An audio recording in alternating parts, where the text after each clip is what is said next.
Hello friends, welcome to my channel the dark rain forest second part. तो सुबह हो चुकी थी, जंगकुक भी अब ठीक हो चुका था और वो पूरे जंगल में घूमने भी लगा था। इतने में बारिश शुरू हो जाती है। जंगकुक को बारिश बहुत ही ज़्यादा पसंद है और वो बारिश में ही घूमने लगता है। कुछ तेज़ चलने के बाद उसे किसी की गहरी गहरी सांसों की आवाज़ आने लगती है और वो उस तरफ देखने लगता है। दोस्तों, जंगकुक एक वैम्पायर है, तो उससे छोटी से भी छोटी आहट बहुत जल्दी सुनाई दे जाती है। तो सीन यहीं से शिफ्ट होता है। नामजून जिनको जंगल के बारे में सब पता चुका होता है और वो बातें करते हुए अपने ऑफिस से बाहर आ रहे होते हैं। जिन जब अपनी काली गाड़ी को देखता है तो वो पैनिक करने लगता है और वो चिल्लाने लगता है, जिमिन जिमिन तुम कहाँ हो। तो गाइस, हमारे थर्ड मेन लीड एक्टर की एंट्री हो चुकी है, जो कि है जिमिन। जिमिन जिन का छोटा भाई है और वो जिन को बहुत प्यार करता है और जिन भी उससे बहुत प्यार करता है। जिमिन को नेचर से बहुत ही ज़्यादा प्यार है और वो इसीलिए जिन के साथ यहाँ पर रहने के लिए आया है। नामजिन जो जिमिन का नाम पुकारते हुए फॉरेस्ट की ओर बढ़ने लगते हैं।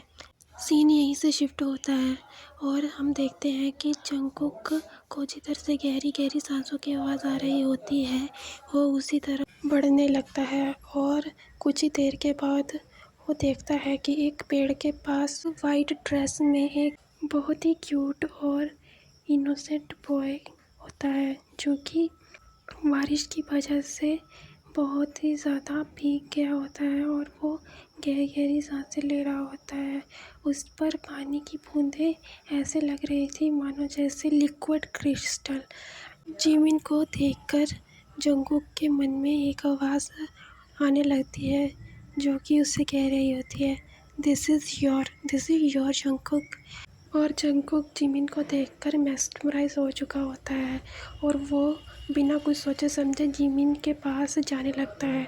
कुछ देर के बाद वह जिमिन के पास पहुंच जाता है। जिमिन अपनी नज़रें झुकाए खड़ा हुआ था, इसलिए उसे पता ही नहीं चलता कि कौन उसके सामने आके खड़ा हो गया है। जैसे ही जिमिन को किसी के पास होने का एहसास होता है तो वह नज़र उठाकर देखता है, तो जंगकुक को देखकर जिमिन एकदम हैरान हो जाता है और फिर वो थोड़ा सा घबरा भी जाता है, जिसकी वजह से वो फिसलने वाला था कि जंगकुक उसे थाम लेता है। जंगकुक और जिमिन अब वो दोनों ही बहुत ज़्यादा पास थे। उनकी सांसें भी अब एक दूसरे से टकरा रही थी। उनका जिस्म एक दूसरे से सटा हुआ था और इसी वजह से उन दोनों की बॉडी हॉट हो जाती है। जंगकुक को पता भी नहीं चलता कि कब उसने जिमिन को हिप्नोटाइज कर लिया है और वो उसे धीरे धीरे किस करने के लिए आगे बढ़ता है। तो को एक आवाज़ आने लगती है, जंगकुक जंगकुक तुम कहाँ हो। ये वॉइस किसी और की नहीं गाइस, ये वॉइस तयुंग की थी, क्योंकि तयुंग एक वैम्पायर है। तो वैम्पायर जो अपने पार्टनर की फीलिंग्स को बिना बोले ही पहचान लेते हैं, वह माइंड लिंक के ज़रिए अपने पार्टनर को ढूंढ भी सकते हैं और उनसे बात भी कर सकते हैं। तयुंग की आवाज़ सुन के जंगकुक होश में आ जाता है और वह जिमिन को छोड़ देता है और अपनी कासिल की ओर बढ़ जाता है। असल में उनका एक कॉन्ट्रैक्ट होता है कि वह कभी भी किसी भी ह्यूमन से प्यार नहीं करेंगे और ना ही अपनी आइडेंटिटी रिवील करेंगे और ना ही वह कभी जंगल से बाहर आएंगे। सो गाइस, ऐसा नहीं है कि जंगकुक तयुंग से प्यार नहीं करता, पर गाइस हमारा जिमिन है ही इतना ब्यूटीफुल और इनोसेंट कि कोई भी उसे एडमायर किए बिना नहीं रह पाता।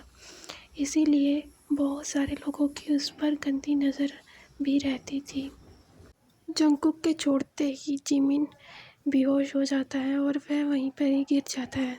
सो गाइस, मैं ये पार्ट यहीं पर एंड करती हूँ। कल मेरी वीडियो जो थी एडिट करते समय डिलीट हो गई थी, इसीलिए सॉरी, मैं लेट वीडियो अपलोड कर रही हूँ। तो guys please like share and comment करें। Thank you.